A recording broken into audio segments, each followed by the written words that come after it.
नमस्कार मंडळी. आज आपले सर्वांचे लाडके पु ल देशपांडे यांची जयंती आहे मंडळी. त्यामुळे शिऱ्याचे कथाविश्व या कथामालिकेत आपण आज त्यांची एक कथा ऐकूया. कथेचं नाव आहे माशी.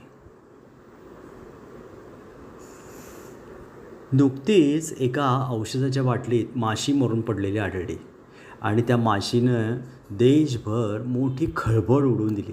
औषधात जाऊन मरणे हा चमत्कारिकच योग आहे. औषध पोटात जाऊन माणसे मरू शकतात. पोटात जाणारे औषध आणि बाहेर येणारे प्राण यांची वाटेत गाठ पडल्याची कैक उदाहरणे आहेत. पण बंद कुपीत जाऊन आत्महत्या करणे हे एक अजब योगसाधन आहे. पुराणात अद्भुत चमत्कार करणाऱ्या ऋषीमुनींनी सूक्ष्मदेह धारण करून नाही त्या ठिकाणी प्रवेश केल्याचे दाखले आहेत. बंद कुपीत ही माशी अशीच काही योगविद्येने तर शिरली नसेल ना. ती ज्या औषधात मेली ते औषध इतरांना मृत्यूच्या दारातून मागे आणते म्हणतात.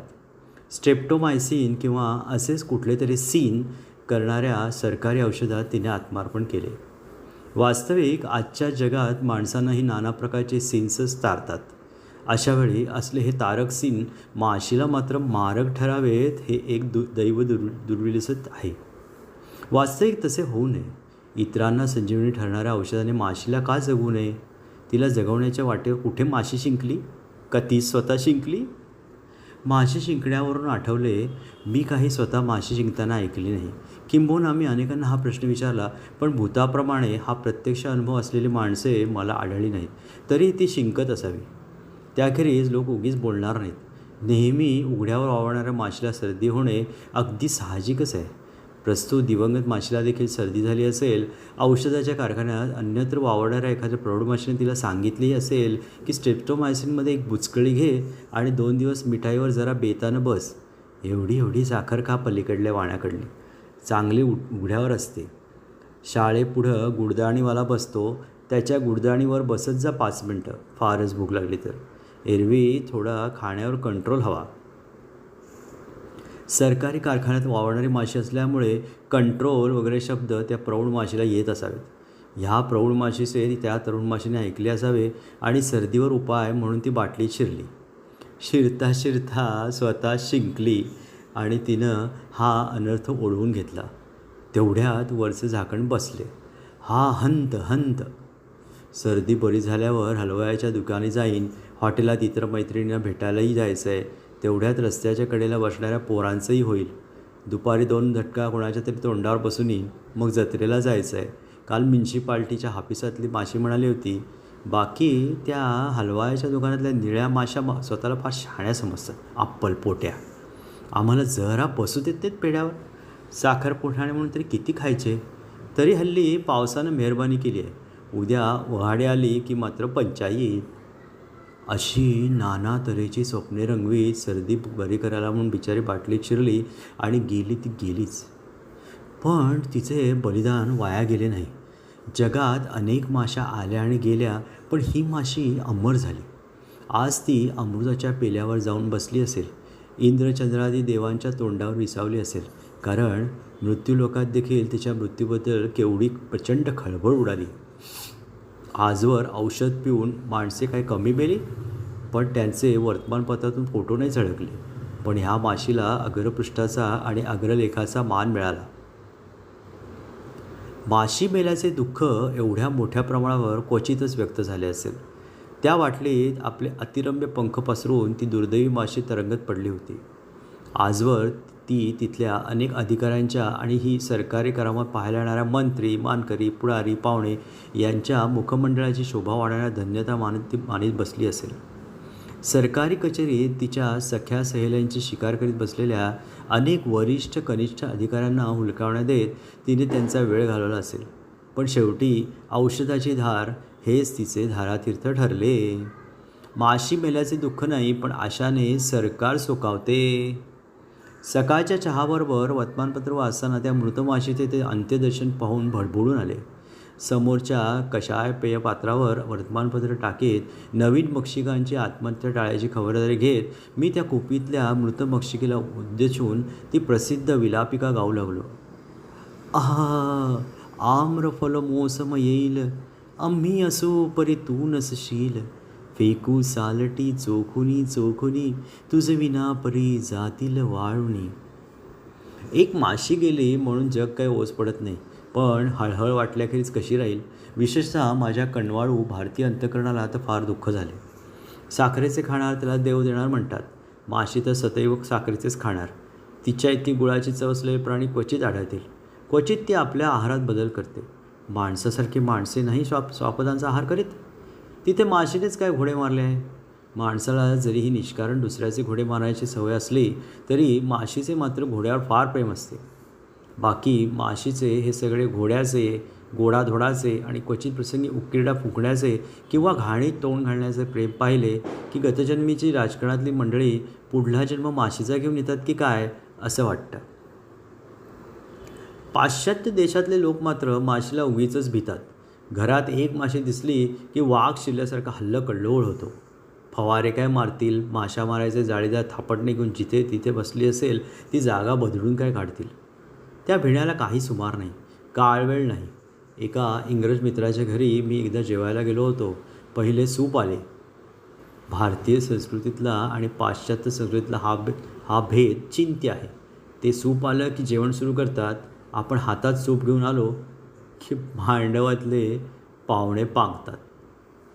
माझा इंग्रज मित्र चमचा सुपात बुडवणार इतक्यात त्याच्या बायकोनं काडकन त्याच्या तोंडात वाजवली.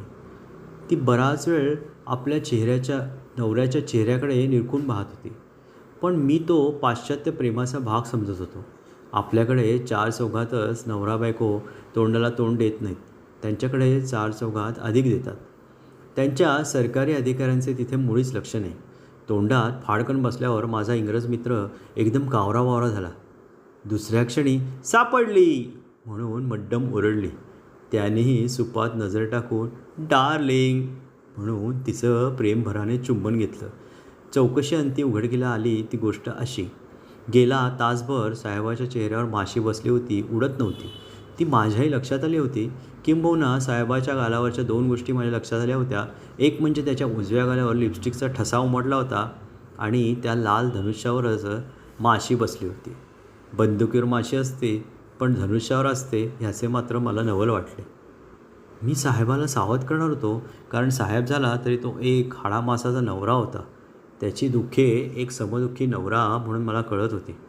कचेरीतली त्याची सेक्रेटरी मुलगी माझ्याकडे पाहून देखील हळूच गोड हसली होती.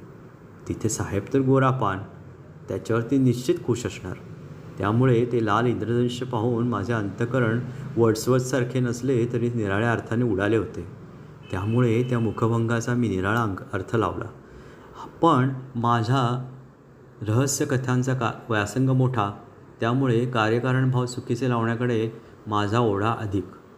वस्तुस्थिती अशी होती की सकाळपासून घरात एक माशी शिरली होती. ओह दॅट्स हॉरिबल थिंग. कोकणात चुलीवर फुडसं बसलं होतं हे वाक्य देखील बायका सहज म्हणतात, पण मडमेने माशी शिरली या वाक्याला भुवयावर नेल्या, ओठांचा चंबू केला, आपले सोनेरी सोनेरी केस उडवले आणि दोन्ही हातांनी भरतनाट्यममधल्या नर्तकी जसा शहारा आणल्याचा अभिनय करतात तसा केला. दिवसभर ती त्या माशीच्या मागे होती. तिचा नवरा त्या सेक्रेटरी पोरीमागे असतो तशी. शेवटी डार्लिंग मला एक ट्रिक सुचली. मी लिपस्टिकमध्ये च्युइंगम मिसळून माझ्या लाडक्या राजा, इंग्रजीचे हे मराठी भाषांतर सुपरिचित असावे, माझ्या ओठाला लावलं आणि तू आल्याबरोबर तुझं चुंबन घेतलं. तुझ्या चेहऱ्यावर माशी बसणार ही मला खात्री. त्यातून लिपस्टिकच्या ठशात च्युइंगमचा स्वीटनेस होता ना माझ्या शशा. तेव्हा ती डेव्हिलिश माशी तिथंच बसून राहिली आणि आत्ता बरोबर सापडली. ती बघ सुपात मरून पडली आहे. पिंपात उंदीर मेल्यावर काव्य झाले, एक क्रौंच मेल्यावर महाकाव्य झाले. सुपातली माशी मात्र तशीच मेली. तिच्या मृतदेहावर ना कोणी स्तोत्र गायले ना कोणी फुले वाहिली. मला त्या दिवशी जेवण गेले नाही. मी मनातल्या मनात सुपात मेली माशी उपाशी हे होई विजयी तू रंभे शुभांगे च्या चालीवर रचण्याचा प्रयत्न केला, पण जमले नाही. प्रस्तुत कथेचा बोध एवढाच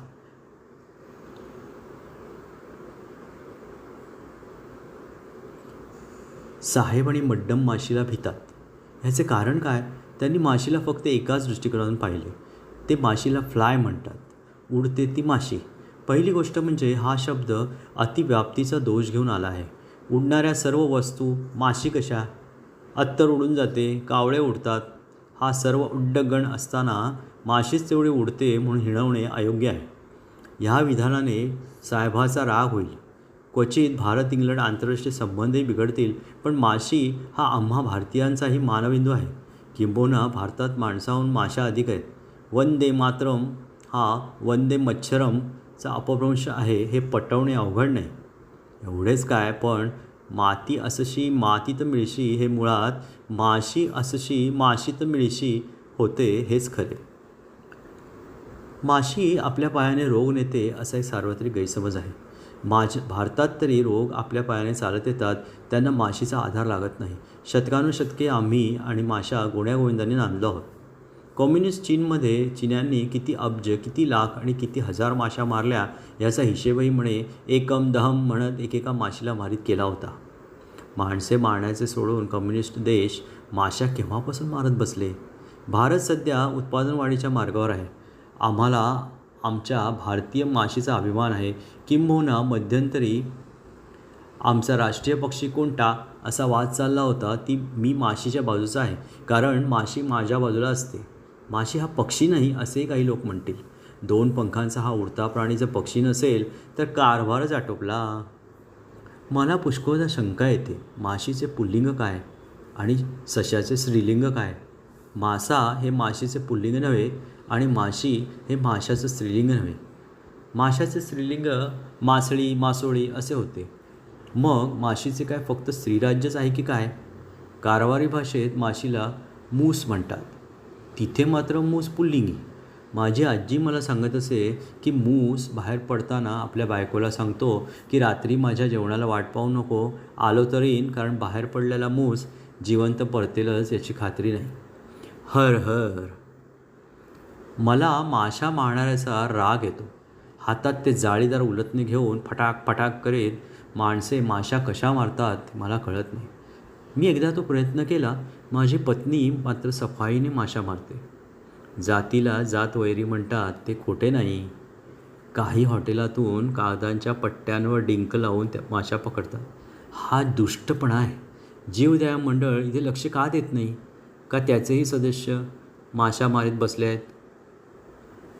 या साऱ्या दुःखात एकच चूक आहे की जगातल्या निदान एका माशीच्या मृत्यूची तरी आता चौकशी होईल. मरणाला देखील सरकारी महत्त्व यावे लागते, तेव्हाच हे भाग्य लाभते. एरवी ती बाटली उघडकीला आलीच नसती, तरी देखील ती माशी असंख्य माणसांना मारता मारता मरावे म्हणत मेली असती. कसंही पाहिले तरी तिचे ते राष्ट्रीय बाटलीतले बलिदान व्यर्थ गेले नसते. त्या मज्जित मक्षिकेस माझे प्रणाम.